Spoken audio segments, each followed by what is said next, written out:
This is the moment that your space is actually going to start feeling like a home. Welcome to week 4 of your 12-week Cozy Home Reset, a series designed to help you finally create a home that you love, a home that feels like you, without trends, without overwhelm, and without a big budget. Now, lighting is the fastest, easiest, and most affordable way to change how a room feels, and I think it's the one with the biggest impact. Okay, people like to say that it's painting, they're wrong. Because lighting actually has the power to physically regulate or activate your nervous system. Okay, let's get academic for a minute. A 2009 study showed that bright, cool overhead lighting activated a fight or flight response, even though the subjects reported feeling fine. And meanwhile, low, warm lighting has the opposite effect. Okay, it helps us downshift, it helps us regulate, and it helps with the production of melatonin, which helps our bodies prepare for rest and recovery. To put it bluntly, the wrong lighting can have a huge impact on your physical and emotional and mental health.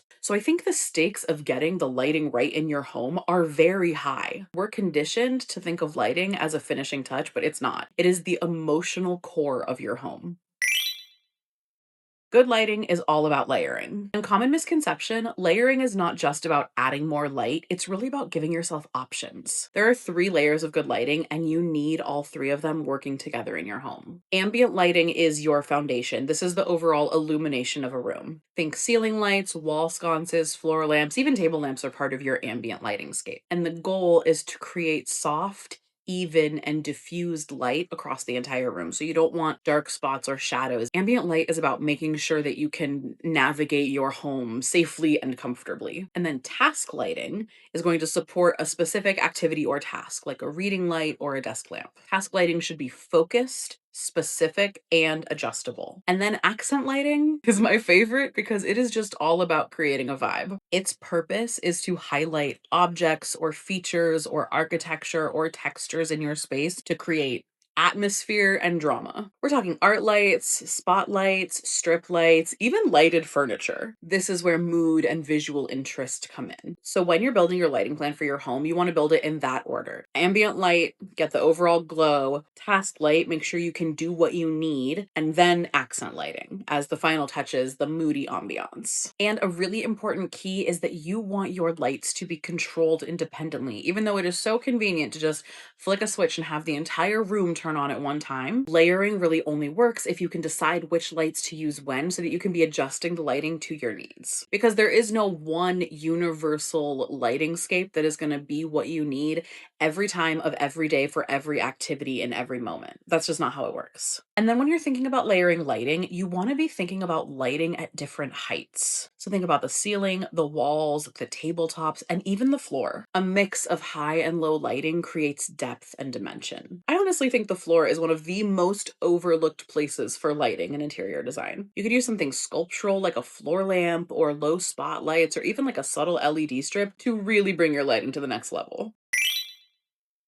This principle is actually the thing that made lighting click for me, and it's the thing that most of us are doing wrong. The vast majority of homes are lit by just washing light across empty space. It's functional, like it works, but it is also why that space feels flat and harsh and uncomfortable. So instead, when you're lighting your home, I want you to focus on lighting objects and activities, not space. Focused lighting will always feel more refined and more settled than a flat, generic glow from a boob light. So focus your lights on the ceiling, the walls, the floor, the art, the corner, the shelf, the chair, the nook, whatever it is. Make sure it's lighting something. Think about how a table lamp casts light down onto the table surface, or how a sconce spills light across a wall. Under cabinet lighting is a great example. You've probably seen DIY kitchen upgrades that just feel a little bit off, and I'm willing to bet that the reason is because the strips are installed too far forward. So they're just kind of lighting the space and then bouncing off of the counter. But when they're installed towards the back of the cabinet so that they're lighting the wall or the backsplash, it instantly feels calmer, more refined, and more high end because it feels more intentional, because that light is lighting something. And the same goes for recessed lighting. Like most fixtures are just fixed bulbs that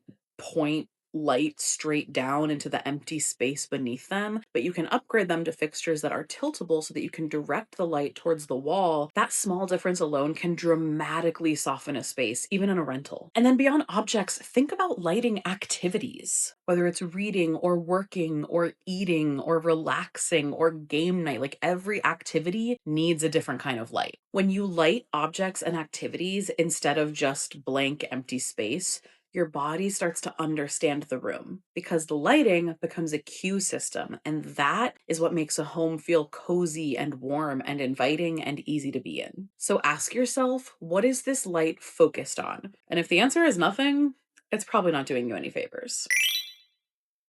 The bulb that you choose matters so much more than the fixture. A cheap, busted fixture with the right bulb will beat out a beautiful, expensive, high-end fixture with the wrong bulb every single time. And by the end of this section, you're going to know exactly what to look for to get your bulb choice right without fail. I have gotten to experience this firsthand because I have been unhomed and living out of a suitcase for over a year now. And in this season, which has been hands down the hardest season of my life so far, I made room in that suitcase for this.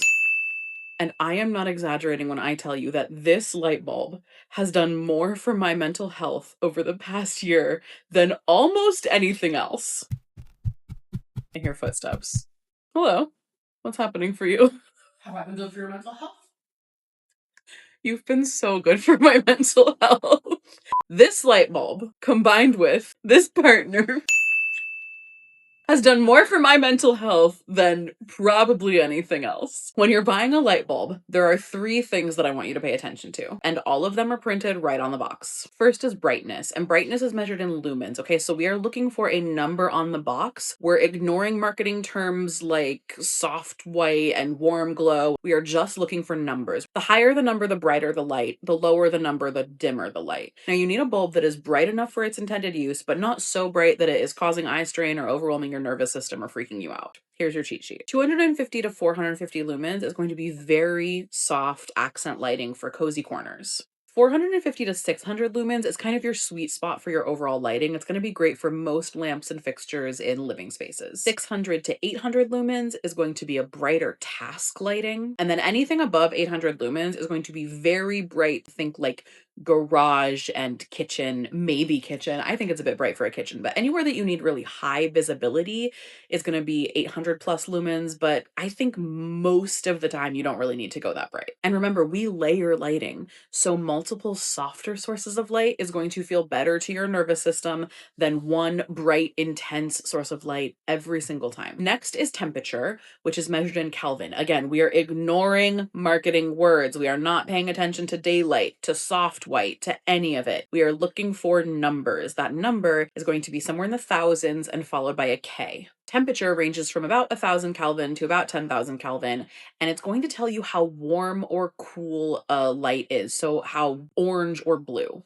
The lower the number, the warmer the light. And for the home, you want to be living in the warm end of the spectrum, so 1,000 to 4,000 Kelvin, with the majority of your lights fitting in the 2,000 to 3,000 range. Here's your cheat sheet. 1,000 to 2,000 Kelvin is going to be your warm, cozy evening lighting. 2,000 to 2,500 is going to be gentle daytime ambient light. And then 3,000 to 4,000 is going to be very bright, activating, focused lighting. Think daylight bulbs. In the US, most of our daylight bulbs are around 5,000 Kelvin. That is way too cool of a temperature to be comforting. It is way too intense for us to feel okay. That's probably why we're freaked out and stressed out and activated all the time. Yeah, that's why. It's the light bulbs.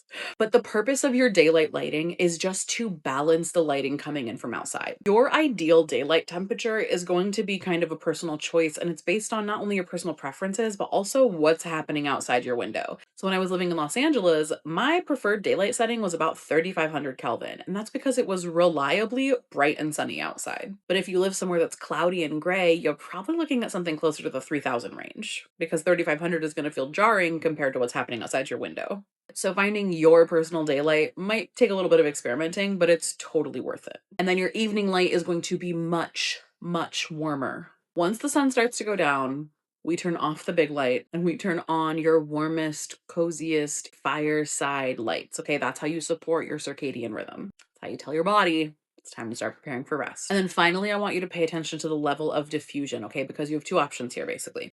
You got clear glass, where you can see the inner workings of the light bulb. You can see what's called the filament, the part that lights up. That's going to produce a much harsher light, a much more intense and hard to look at light. Or you have frosted bulbs, which are going to give you a more diffused, softer, more calming glow. I kind of think there's only one choice here. You want the softer light. You want the more diffused light. It's going to be better for your nervous system every time. This especially matters if you have fixtures with exposed bulbs, which personally I would avoid if you can. Sometimes you can't. Also, this matters with LED strips. Oh my God. Do not, no matter how many DIY Joe Schmo tutorials you watch on the internet that tell you that you can just peel the sticky backing off of your LED strip and slap it right on the back of your TV or inside your closet or under your cabinets and call it a day. No, you cannot. Okay. LED strips are meant to be installed inside a track that has a frosted cover on it because that cover diffuses and spreads out this really intense bright light. Soften the light, okay? Now, if you want maximum control over your lighting with minimal effort, this is the secret to getting it perfect every time. Smart bulbs. Smart bulbs are hands down the best investment that you can make for your home. They let you control the brightness, the temperature, even the color of your bulbs at the push of a button. And they work in all of your existing fixtures, so you don't need to rewire your entire house to get the benefits. And research consistently shows that having control over the lighting in your environment reduces stress. And smart bulbs give you the ultimate flexible control. If you're on a budget, I highly recommend looking into Philips Whiz. Not sponsored, it's just what I use. I love them. They're like half the price of a normal smart bulb and they work so well. Like they're so worth it. 10 out of 10 recommend. But there are a lot of brands. Like look where you want. That's just what I use. Your do it today action for this video is simple. Buy a light bulb. Just one light bulb. And I want you to focus on these parameters. Brightness under 400 lumens. Temperature under 2000 Kelvin. And frosted glass, always. And I want you to put that light bulb in any lamp you own, in any fixture you own, and then turn off your overhead lights after the sun goes down. Turn off your overhead lights and just sit with that light for a minute. Don't scroll, don't text, just notice. How does your body feel? Does your belly soften? Do your shoulders drop? Does your breath deepen? That's your nervous system responding. And if you want to go a step further, you can get a couple of bulbs, bring in a couple of lights, start to layer a lighting scape together, but use what you already have. The goal here isn't to create your perfectly designed, like professional lighting plan in your home. It's to start teaching your body what supportive lighting feels like. Because truly, once you start to somatically feel the difference, you don't need rules or numbers or guidelines, right? Your body will tell you when something's off. I want to show you something before we wrap up. Look at this hotel, okay? Imagine walking into this after a long day. It feels soft, it feels welcoming, it feels like an exhale. And now look at the exact same room without the lighting, okay? Same furniture, same layout, same colors, completely different experience, right? And now this hospital room. It's functional, sterile, efficient, but when we apply the same lighting principles we've been talking about in this video, it immediately becomes calmer, more human, more healing. That is the power of lighting. Next week, we're going to build on all of this by talking about color, because the truth is that we have all been taught to think about color palettes in our home completely wrong, and we're all making it way more confusing than it needs to be. I personally can't wait. I'll see you next week.